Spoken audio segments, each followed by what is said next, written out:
In this video, I want to talk about how to make money in a market crash and more importantly, how not to lose money in a crash as well. Hey friends, so today I want to make a different video and talk about the recent market situation where a lot of people have made huge losses. The S&P 500 has dropped 10% just in January and is on track to be the worst January performance ever. At one point, it hit correction territory, down more than 10% from its record high at the start of 2022. Earlier on Monday, the Dow fell as much as 1,000 points, while the S&P 500 was down nearly 4%.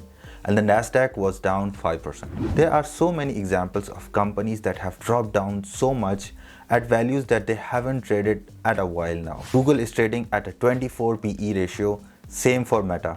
PayPal's stock value has been decimated in the past month too, down by 18% and almost 50% down from its all-time high just 6 months ago. Netflix is another company which is down about 37% just in the month of January, after the video giant missed on Wall Street's forecast for subscriber growth with its latest earning report. Netflix reported 8.3 million new subscribers during its latest financial quarter, which missed on analysts' expectations of 8.5 million in net subscriber growth. Just a couple of months ago, a lot of people were waiting for a dip to buy this amazing stock, but the market sentiment has generally shifted towards a negative for Netflix right now. In an ideal world, a company should be judged on its fundamentals and future outlook, not on the market sentiment or recent price action. My own portfolio is down about 10% as well. Majority of my investments is in ETFs like the S&P 500 IT sector, Core MSCI World and MSCI Emerging Markets.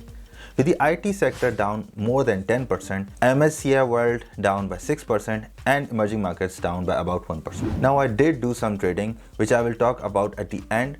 But as the majority of people who watch my videos are first-time traders who started just a couple of months ago, and some might even have started just when the market started going down in December. Looking at your portfolio go down is a very difficult thing, and even experienced traders have a difficult time with it. And being a beginner just makes it worse. Let me tell you my story. I started my investing journey when people would say was one of the best times to get started, right after the crash in April 2020. I started very small. Seeing my portfolio value go up every day made me very happy. And this was something I thought would be the norm, that the markets only go up. But fortunately or unfortunately, I learned that stocks don't always go up. If you're liking this video so far, I would really appreciate if you hit the like button. I saw my first market dip on May 2020. It was a very small dip, but considering my 1 month experience, it felt like I was in the middle of a global financial crisis. Opening my Trade Republic account every 5 minutes looking at my portfolio going down. As I had bought individual stocks, I kept selling them as the market was going down. While selling, I also saw some stocks whose prices were 7 to 10% in green, thinking I would recover my losses by buying these stocks as they would keep on going up. But they didn't go higher.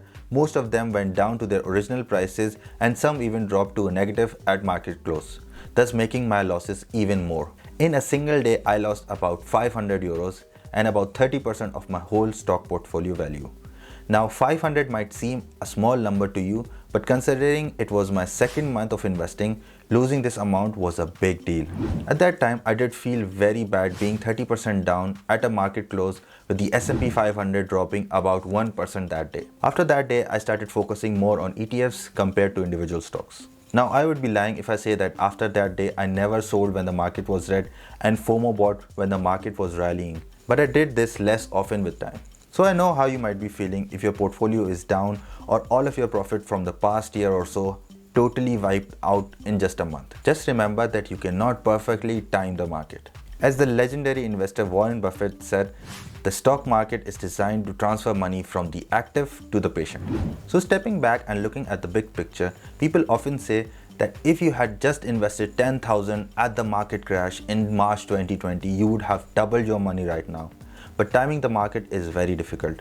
Let's look at a graphic made by Jeremy Schneider at Personal Finance Club. He compares different investing strategies of 3 friends, all investing in the S&P 500 index fund. The first friend, Tiffany, who has the world's worst market timing. She invested her money in the stock market just before the 4 biggest market crashes between 1980 and 2020, but she never sold anything.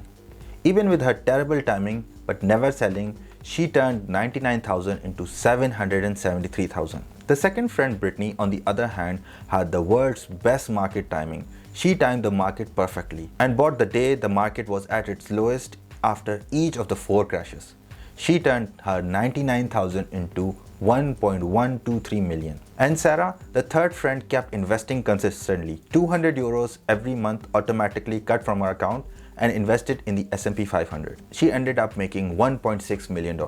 Each of the friends invested the same amount of 99,000 euros, but the consistent strategy of buying and holding quality investments and consistent approach of investing regularly made the highest returns. Obviously, these 3 friends aren't real, but historically speaking, investing is a long-term game with mid-term market fluctuations. Now that being said, I did do some buying and selling. Let me explain. Normally what I do is that I have an auto payment set up from my bank to my Trader Republic account, where I buy a fixed amount in the IT sector, the MSCI World and the MSCI World Emerging Markets twice a month. So the first working day and the middle of the month. As I mentioned in my video on my investment plan for 2020, I did have some cash in my broker account and I used that money to invest in AMD, which has dropped about 32% from its all-time high. And being a semiconductor play, this company is one of my favorites to hold long term. After using all of my allotted cash for investments, I could have dipped into my emergency fund, but that wouldn't make any sense and it would have been the total opposite of what an emergency fund is supposed to do. Instead, I opted to selling my MSCI Emerging Markets ETFs, as this was one of the least down and overall had the least amount of profit as well. Having some cash available, now I was able to make some purchases. Pause this video and make a guess in the comments in which companies I invested and resume to see if you are correct. So firstly, I invested in Netflix. This can be one of my riskier investments, but even if you believe that Netflix has no room to grow anymore at this valuation, I do believe there is room for growth. Next, I bought into Microsoft. I will talk about Microsoft in detail in my upcoming video on this Wednesday. Another investment I made was in Salesforce, as it's back to where it was about 12 months ago. I believe the company fundamentals are still strong. At this price, the stock is certainly undervalued. I also increased my stake in Apple. They had amazing earnings where Wall Street analysts had expected the tech giant to make 118.3 billion in revenue, but Apple ended up with an even higher performance. But what I have recently done is a bit on the riskier side. I could have kept my investment in the emerging markets ETF, or I could have even moved this money to the S&P 500 IT sector ETF, as all of the companies I have invested are present in that ETF. But I do believe this move has more upside than an ETF, but only time will tell how this works out.